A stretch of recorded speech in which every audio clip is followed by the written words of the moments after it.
Ya, assalamualaikum warahmatullahi wabarakatuh. Kenalkan, nama saya Muhammad Sikolakin.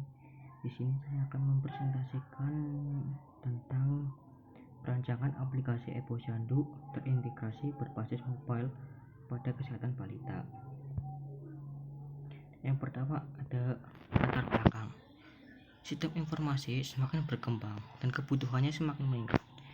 Dengan sistem informasi yang berkembang saat ini, pengelolaan informasi dapat dilakukan secara aktual dan optimal. Aspek manusia dan teknologi memiliki peran penting dalam menciptakan sebuah fungsionalitas sistem.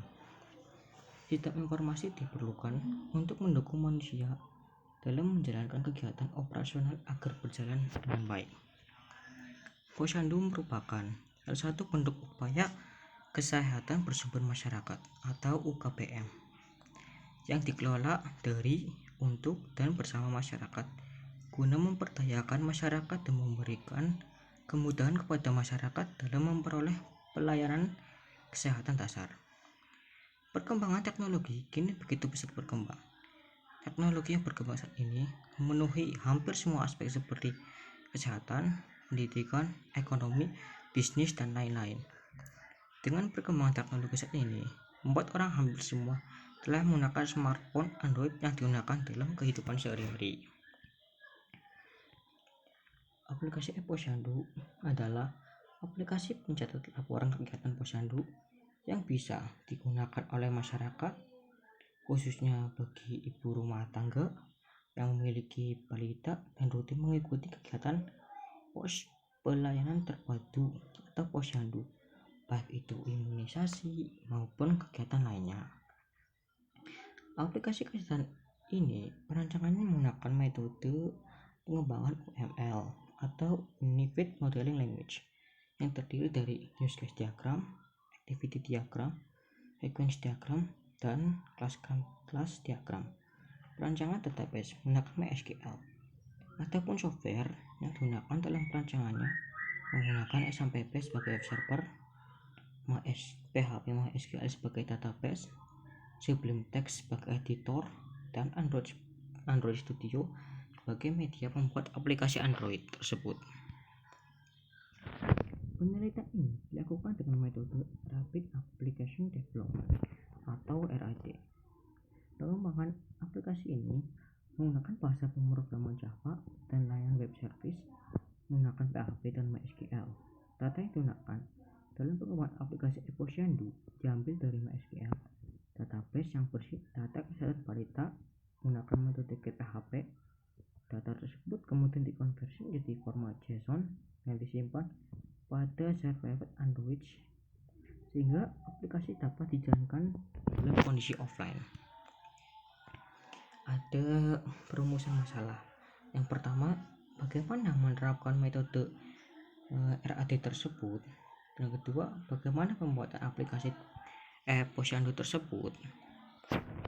Adapun buat masalah dalam penelitian ini, aplikasi ini dikembangkan untuk melihat dan menampilkan informasi tentang kesehatan pada balita.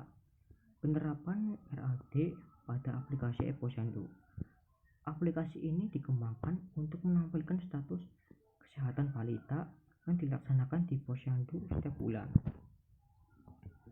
Tujuan penelitian: merancang aplikasi tentang kesehatan dan informasi pada balita melalui ePosyandu.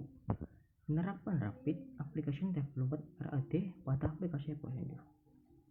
Adapun manfaat dari penelitian ini, menyediakan layanan informasi kesehatan melalui ePosyandu dapat diakses melalui website maupun smartphone, mempermudah dalam pengelolaan data pelayanan yang ada di posyandu, mempermudah orang tua dalam mengetahui status kesehatan balita.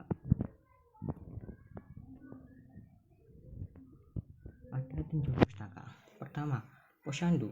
Posyandu adalah kepanjangan dari pos pelayanan terpadu, merupakan program tambahan yang dilahirkan pada tahun 1984.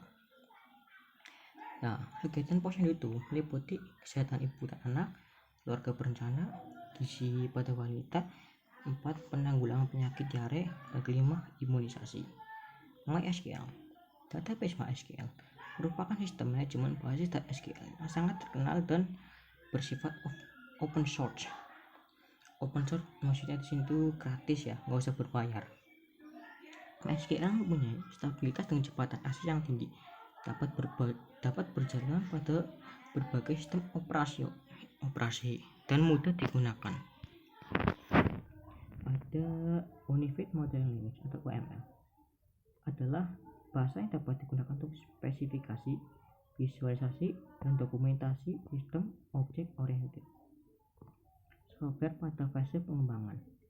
UML merupakan unifikasi dari metode POC, MT, dan notasi objektorik serta ide-ide terbaik metodologi lainnya. Ada Android Studio. Nah, Android Studio ini lingkungan pengembangan terpadu Integrated Development Environment IDE untuk pengembangan aplikasi Android berdasarkan IntelliJ saya, dan merupakan editor kode IntelliJ dan alat pengembang yang berdaya guna. Android Studio menawarkan fitur lebih banyak untuk meningkatkan produktivitas Anda saat membuat aplikasi Android. Ada metodologi penilaian. Metode yang digunakan untuk pembuatan exposure ini, saya menggunakan metode Rapid Application Development atau juga RAD, karena pengembangan ini sangat cocok untuk mengembangkan sistem informasi. Kelebihan dari RAD sendiri memiliki siklus pengembangan yang cukup pendek. Jadi lihat ya, ada dari beberapa RAD syarat-syaratnya. Requirement Planning, perencanaan syarat-syarat. Pengguna dan analis mengidentifikasi apa saja kebutuhan informasi untuk menentukan suatu tujuan. Pentingnya planning ini yakni keterlibatan antar dua pihak, bukan hanya pertemuan untuk persetujuan proposal perencanaan. Desain workshop. Tahap ini adalah tahap di mana dilakukan perbaikan apabila terdapat ketidaksesuaian desain antara pengguna dan analis. Tahap ini menggunakan terlibat aktif dikarenakan pengguna bisa langsung memberi komentar apabila terjadi ketidaksesuaian pada desain untuk mencapai tujuan yang diinginkan. Use case diagram digunakan untuk mengetahui fungsi apa saja yang terdapat dalam sistem dan siapa saja yang terlibat di dalam fungsi tersebut. Terdapat 3 aktor dalam sistem, yaitu admin, user, dan pengunjung. Inilah contoh dari use case diagram informasi tentang posyandu. Nah, ya, pada gambar di atas,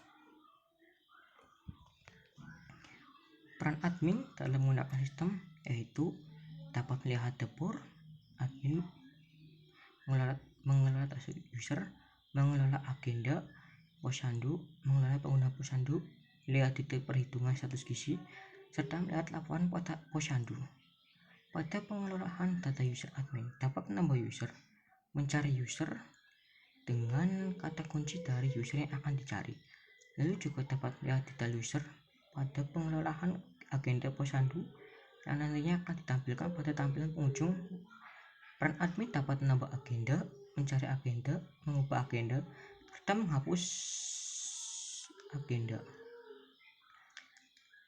Peran user dalam menggunakan sistem yaitu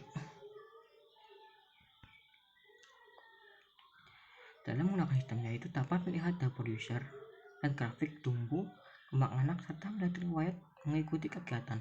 Semua data yang tampil pada user dikelola secara langsung oleh admin. Admin juga berperan membuatkan akun untuk user agar bisa masuk pada sistem.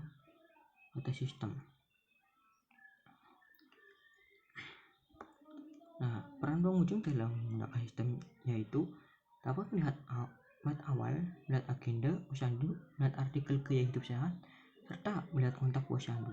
Pengunjung tidak harus masuk terlebih dahulu untuk dapat masuk ke dalam sistem. Nah, itu juga ada activity diagram. Activity diagram digunakan untuk menggambarkan aliran aktivitas dalam sebuah proses sistem. Kelas diagram digunakan untuk menggambarkan hubungan antar kelas serta penjelasan detail tiap kelas. Nah, berikut penjelasan kelas diagram dari perancangan informasi pasien tersebut. Nah, pada gambar di atas menggambarkan kelas diagram yang mana dapat disimpulkan bahwa pada si pos terdapat 4 kelas, yaitu balita, group, user, dan agenda kelas. Yang pertama yaitu balita. Pada kelas tersebut terdapat 10 atribut, yaitu balita ID dengan tipe data integer, no kms dengan tipe data varchar, balita name dengan tipe data varchar, mother name dengan nama dengan tipe data varchar, address dengan tipe data text, telepon number dengan tipe data varchar, word dengan tipe data varchar, date phone dengan tipe data, dan gender dengan tipe data varchar. Kelas ini juga mempunyai event operasi yaitu index, create, store, show, detail, edit, update, dan destroy. Yang kelas kedua yaitu crowd. Pada kelas ini terdapat 6 atribut yaitu crowd ID dengan tipe data integer, data integer, x dengan tipe data varchar, x dengan tipe data desimal, y dengan tipe data desimal, gizi score dengan tipe data desimal, dan gizi status dengan tipe data varchar. Kelas ini juga mempunyai 7 operasi yaitu index, create, store, show, edit, update, dan destroy. Dan yang ketiga yaitu ada user pada kelas. Terdapat 5 atribut: user ID dengan tipe data integer dengan tipe data varchar, email dengan tipe data varchar, password dengan tipe data varchar, dan role dengan tipe data varchar. Kelas ini juga mempunyai 5 operasi yaitu index, dashboard, chat, agenda, dan participate. Dan yang terakhir ada implementasi. Setelah desain workshop dilakukan dan telah disetujui oleh pengguna dan analis, selanjutnya programmer mengembangkan desain tersebut lalu diimplementasikan ke dalam bentuk program. Setelah program selesai, secara keseluruhan dilakukan pengujian agar mengetahui apakah terdapat kesalahan sebelum diaplikasikan ke dalam satu organisasi. Ya, sekian dan terima kasih dari saya. Apabila ada kekurangan, mohon maaf. Assalamualaikum warahmatullahi wabarakatuh.